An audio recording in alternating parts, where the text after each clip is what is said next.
अस्सलामुअलैकुम। केम छो बधा? खैरियत? मजामां? अल्हम्दुलिल्लाह मैं बी तमारी दुआओथी ठीक छूँ, मजामां छूँ अल्हम्दुलिल्लाह। तमारा सपोर्टथी आगळ छूँ। तो मैं तमारा माटे एक नई रेसिपी लावी छूँ। शुं लावी छूं तो अहींया जोई रह्या छो। चिकन चिल्लीनी रेसिपी छे। केवी रीतना बनावुं छूं ते तमे जोजो, कन्टिन्यू रहेशो अने विडियो पूरुं जोजो अने फूल वॉच करजो। तो चलो त्यारे आपणे बनाववानुं शरू करीशुं। तो अहींया जोई रह्या छो मैं चिकन 5 किलो जेटलुं चिकन लीधेलुं छे। एने सरस रीते धोई लीधुं छे। अहींया धोया पछी एने मैं झीणा झीणा टुकड़ा करी लीधा छे, नाना नाना पीस करी लीधा छे। अहींया जोई रह्या छो आ रीते आपणे एने झीणा झीणा बोटी करी लेवानी छे। नानी नानी बोटी करी लईशुं। एने आपणे आ रीते नानी नानी करी लेवानी छे। तो जोई रह्या छो अहींया मैं तंदूरी मसालो लीधेलो छे। अहींया तमे तंदूरी लो अथवा दाना लो, कोई भी मसालो लई शको छो। चिकन में दाना अथवा तंदूरी मसालो। अहींया मैं तंदूरी मसालोनुं पेकेट एक लीधेलुं छे। अहींया चिकन तंदूरी कलर लेवानो छे आपणे। तो अहींया मैं धाणा जीरुं पाउडर लीधेलुं छे। अहींया 1 चमची मीठुं लीधेलुं छे। स्वाद अनुसार नमक लेवानुं छे। अहींया लाल मरचुं लीधेलुं छे 1 चमची अने 1 चमची जेटलो चिली फ्लेक्स लीधेलो छे। अहींया 1 चमची जेटલું कॉर्नफ्लावर लीधेलुं छे। 1 चमची जेटलो आपणे गरम मसालो लेवानो छे। अहींया ग्रीन चिली सॉस लीधेलो छे। अहींया रेड चिली सॉस अने ग्रीन चिली सॉस बेव सॉस लीधेला छे। तमे 1 चमची 1.5 चमची जेटલું नाखी शको छो अथवा तमे तमारा हिसाबे नाखी शको छो।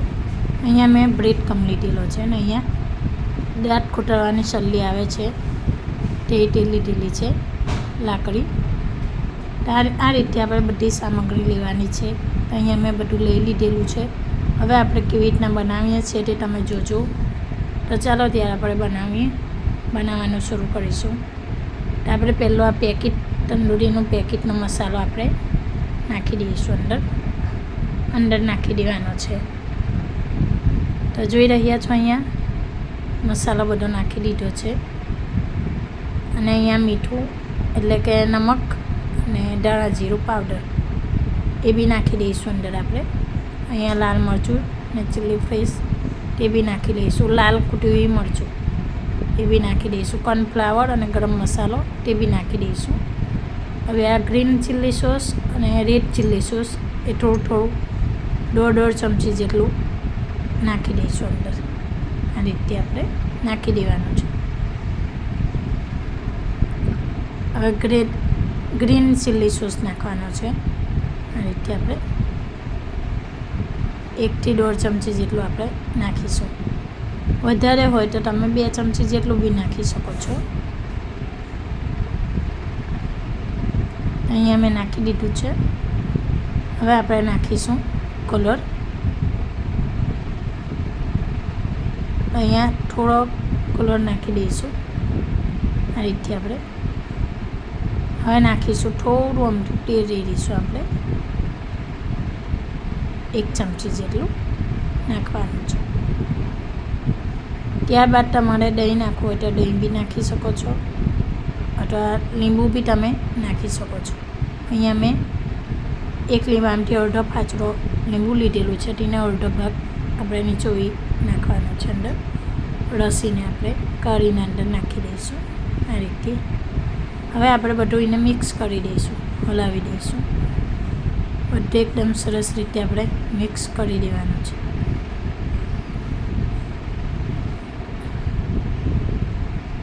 અંદર બધું કમ્પ્લીટ મિક્સ કરી દઈશું આપણે આ રીતે। તો જોઈ રહ્યા છો અહીંયા મેં ચિકનની બોટી અહીંયા બધું મિક્સ કરી દીધું છે મસાલો, ચિકન મસાલો આ રીતે આપણે એને આપણે અડધો કલાક માટે ઢાંકીને રહેવા દઈશું રેસ્ટમાં રહીને। અહીંયા અડધા કલાક જેવું થઈ ગયું છે। તો જોઈ રહ્યા છો એકદમ સરસ રીતે અંદર મિક્સ થઈ ગયું છે। હવે આપણે અહીંયા કેવી રીતના બનાવું છું તે તમે જોજો। અહીંયા એક આપણે પ્લેટ લઈ લેવાનો છે અને બ્રેડ કમ લઈ લઈશું। અહીંયા લાકડી અહીંથી દોઢ કોતરવાની લાકડી આવે છે. મોટી બી આવે છે ને નાની છે, મોટી સલ્લી બી આવે છે.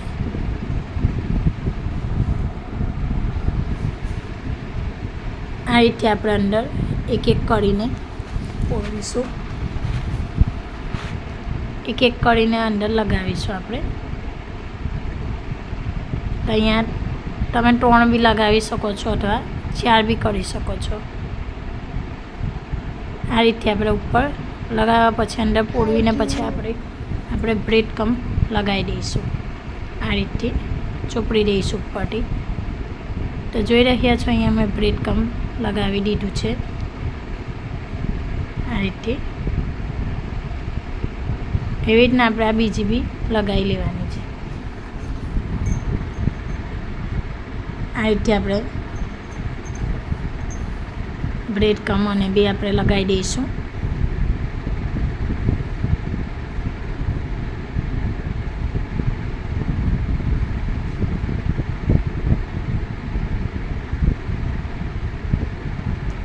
તો જોઈ રહ્યા છો અહીંયા બીજી બી મેં બ્રેડ કમથી લગાવી દીધું છે. તમને નાની ના હોય તો તમે મોટી લાકડી મોટીમાં બી તમે પોરવી શકો છો. મોટી સલ્લી બી આવે છે, કબાબ બનાવીએ છીએ એ રીતે મોટી સાઈઝની બી આવે છે. એની અંદર બી તમે કરી શકો છો. એની અંદર બી 5 થી 7 બુટી જાય. આ રીતે આપણે બનાવવાની છે. તો હું તમને આ રીતથી આપણે બધી બનાવી લઈશું. આ રીતે તો જોઈ રહ્યા છો અહીંયા મેં બધી બનાવી લીધી છે એકદમ સરસ રીતે. આ રીતે આપણે બનાવવાની છે.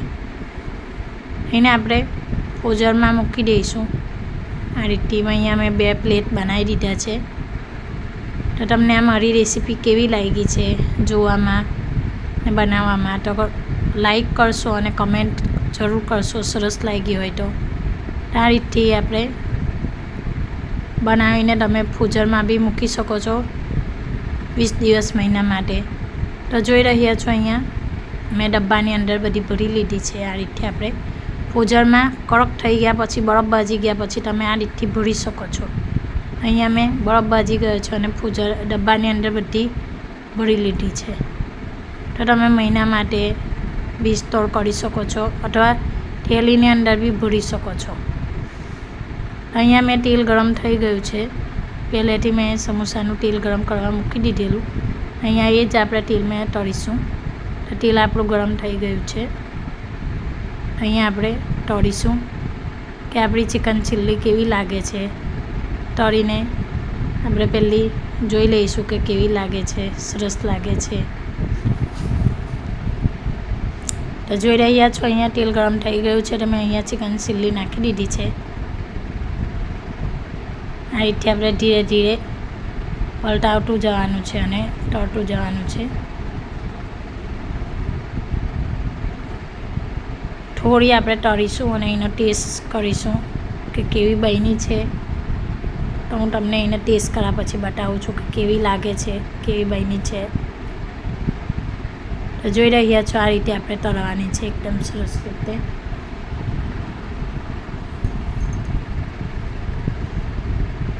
બનાવવામાં બી બહુ ઇઝી છે અને છોકરાને પસંદ આવશે. તમે આ રીતથી બનાવીને આપશો તો ઘરમાં નાના મોટા શોખથી ખાશે. તો જોઈ રહ્યા છો અહીંયા તળાઈને રેડી થઈ ગઈ છે. અને અહીંયા આપણે એને કરી લઈશું એક પ્લેટની અંદર. આ રીતે આપણે બધી કરી લેવાની છે.